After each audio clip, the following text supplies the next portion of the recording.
홍명보가 양아들을 특급 대우하느라 손흥민을 뒤치다꺼리나 시키고 있다.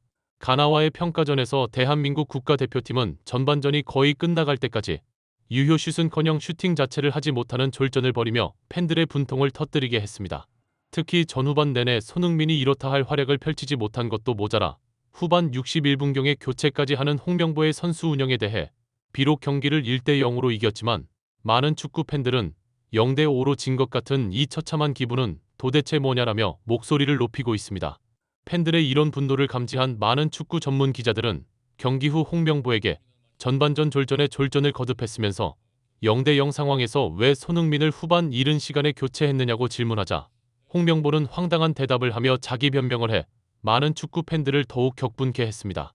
몇몇 전문가들은 홍명보가 인터뷰에서 마치 손흥민을 생각한 것처럼 말을 하며 자신의 진짜 속내를 들키지 않으려고 애를 쓰며 팬들을 속이는 말을 하지만 경기 장면은 속일 수가 없다고 말하면서 경기를 보면 손흥민에게 황당한 전술적 지시를 하며 홍명보가 자신이 애지중지하는 특정한 선수 하나를 특급 대우를 한다는 충격적인 폭로를 해 팬들의 이목이 집중되고 있습니다.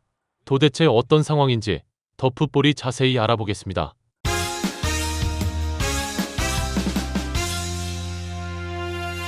후반 60분경 홍명보는 손흥민을 빼고 조규성을 넣는 교체 사인을 보내 이것을 본 팬들의 두 눈을 의심케 했습니다. 후반 0대0 상황에서 손흥민을 이른 시간에 교체한 이유에 대해 경기 후 홍명보에게 현장의 축구 기자들은 황당한 선수 운영에 대해 항의성 질문을 퍼부었습니다. 하지만 홍명보는 마치 기다렸다는 듯이 태연한 얼굴로 손흥민은 중요한 경기가 있어 체력을 비축하는 측면에서 이른 시간에 교체를 했다고 말했고 이것을 국내 언론들은 마치 홍명보가 손흥민의 소속팀 플레이오프까지 챙겼다는 내용의 기사를 속보로 전하면서 홍명보의 손흥민 사랑을 일제히 타전해 팬들의 고개를 갸웃하게 하고 있습니다. 일부 전문가들은 홍명보의 저 인터뷰는 사기극이라고 맹공을 퍼부으며 자신의 전술적 실패를 가리기 위해 거짓말을 하며 팬들을 속이고 있다라고 말했습니다. 이들은 이어 말로 팬들을 속일 수 있을지는 몰라도 경기 장면을 조작하거나 속일 수는 없다고 말하면서 경기 중에 홍명보가 손흥민을 의도적으로 그리고 전술적으로 지워버린 것을 몇 번을 생각해도 팬들은 절대 이해할 수가 없을 것이라고 말했습니다.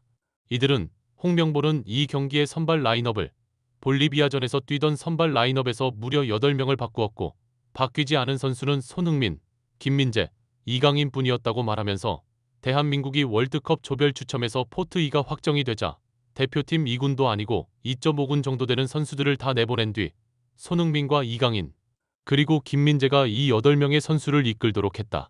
전문가들 입장에서는 전혀 이해가 안 되는 라인업이라고 말했습니다.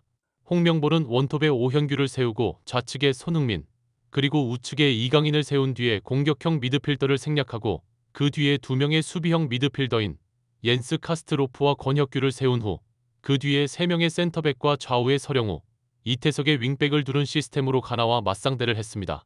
몇몇 전문가들은 공격형 미드필더를 생략해버리면 전방 3톱에 공을 공급할 선수가 없기 때문에 중원을 생략할 수밖에 없고 상대의 공격을 막을 때도 중원에 한 명이 부족하기 때문에 압박도 제대로 하지 못하게 된다고 말하면서 이런 단점을 극복하려면 2명의 수비형 미드필더가 엄청난 활동량과 축구 지능을 가지고 있어야 하고 공격할 때는 좌우 풀백이 윙어의 역할을 해야 하는데 윙백이 공격을 하다 끊어지면 윙백이 비우고 올라간 자리를 상대가 공략을 하기 때문에 좌우 윙어들이 이 공백을 메우거나 센터백이 메워야 한다고 말했습니다. 이 장면을 보면 윙백의 수준이 떨어져 공격이 연결되지 않을 때는 수비수가 공격을 하고 공격수가 수비를 해야 하는 이런 선수는 세계적으로도 거의 없는 것이 현실이다. 그래서 빅클럽들이 3백, 즉 5명의 수비수를 세우는 전술을 거의 쓰지 않는 것이라고 말했습니다. 이 장면은 전반 10분경 상황이라고 말하면서 한국은 중원의 미드필더 1명이 부족해서 3명이 아닌 2명이 있다 보니 사이드에 있는 손흥민이 이 부족분을 메우려고 수비에 가담한다고 말했습니다.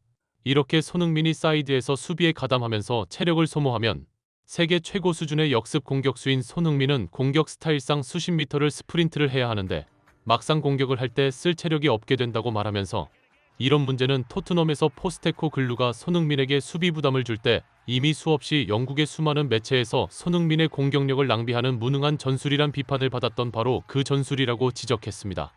이 분석에 대해 몇몇 팬들은 아무리 바보 같은 홍명보라고 해도 평생을 축구를 했는데 저 정도는 알지 않겠느냐라며 그런데 이미 문제가 많다고 검증이 끝난 전술인데 왜 손흥민을 저렇게 수비를 시키는지 정말 뇌가 없는 건지 진짜 이유를 모르겠다고 답답해했습니다.